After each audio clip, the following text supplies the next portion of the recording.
রাই অনির্বাণের সন্তানের মা হতে চলেছে এই সুখবরটা অনির্বাণের কান অব্দি পৌঁছানোর আগেই রাইকে ঘাড় ধাক্কা দিয়ে বাড়ি থেকে বার করে দিবে কোয়েল। হ্যাঁ বন্ধুরা, ভিডিওতে লাইক দিয়ে দেখতে থাকুন। কোয়েল যখন জানতে পারে যে রাই কনসিভ করেছে, ঠিক সেই সময় কোয়েল বলতে থাকে যে রাই, তোমার এই স্বপ্নটা সবসময় অসম্পূর্ণই থেকে যাবে, কারণ কোনোদিনও অনির্বাণ এটা জানতে পারবে না যে তুমি ওর সন্তানের মা হতে চলেছো আর ও বাবা হতে চলেছে। হয়তো বা এটা ওর জীবনে প্রথম অনুভূতি হবে বাবা হওয়ার, কিন্তু তার সত্ত্বেও কোনোদিনও ও এই আনন্দটা উপভোগ করতে পারবে না, কারণ তার আগে আমি তোমাকে ঘাড় ধাক্কা দিয়ে বার করে দিব, কারণ এই রাজ সিংহাসন আমার ছিল আর এই রাজ্যতে শুধুমাত্র একমাত্র আমার রাজ চলবে, এছাড়া আর কাউকে আমি বরদাস্ত করব না। আর এক বনে দুই ভাগ তো মোটেও সম্ভব না, কারণ তুমি আমার ছেড়ে আসা জায়গাটার মধ্যে এমনভাবে ঘাটতি মেরে বসে আছো যেখান থেকে আমি তোমাকে কোনো মতেই নড়াচড়া করেও তোমাকে আমি সরাতে পারছি না। এবার তোমার জায়গাটার মধ্যে ফের একবার আমি বসবো, কারণ সেটা আমার জায়গা ছিল, যে জায়গাটা আমি তোমার জন্য খালি করে দিতে বাধ্য হয়েছি। এবার আর নয়, এবার আমি আমার সব অধিকার বুঝে নিব, আমার অনির্বাণকে, আমার ভালোবাসা মানুষটাকে আমি নিজের মতো করে এবার বুঝে নিব। এবার তোমাকে সব কিছু ছাড়তে হবে, যে সকল জিনিসের তুমি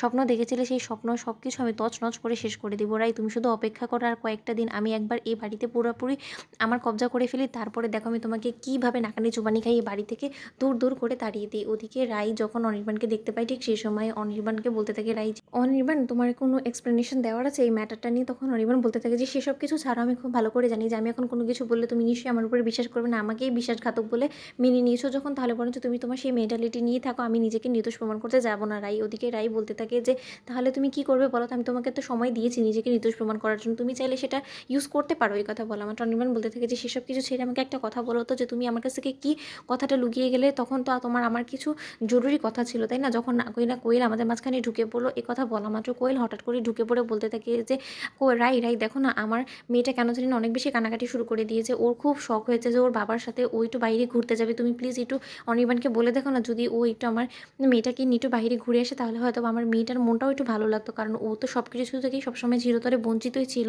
ছোটোবেলা থেকে এই পর্যন্ত বড় হয়েছে, কিন্তু কোনোদিনও ও পার্কে যায়নি। শুধুমাত্র সকল বাচ্চারা যখন ওকে জিজ্ঞেস করে যে ওর বাবা কোথায়, এই উত্তরটাও দিতে পারে না। দেখে এই কথা বলা মাত্র রাই বলতে থাকে অনির্বাণকে যে অনির্বাণ, এসব কথা আমাদের মাঝখানে পরেও হতে পারে, কিন্তু তার সত্ত্বেও তুমি তোমার বাবা হওয়ার সকল দায়িত্ব আগে পালন করো, তারপরে আমি না হয় আমার কথাটা তোমাকে বলবো, তার আগে তুমি বরঞ্চ ওকে নিয়ে একটু পার্কে ঘুরে আসো। ওদিকে অনির্বাণ বলতে থাকে যে আমি এই জোর জবস্তির বাবা হওয়ার সম্পর্কটাকে মোটেও মেনে নিচ্ছি না, আর আমি এই সকল জঞ্জালের থেকে মুক্তি চাই। তখন রাই বলতে থাকে যে সব কিছু এরকম করে গা ঝেড়ে ফেলে দিলেই তো হয়ে যায় না, কারণ ও তোমার মেয়ে আর তোমাকে সেটা অ্যাকসেপ্ট করতে হবে।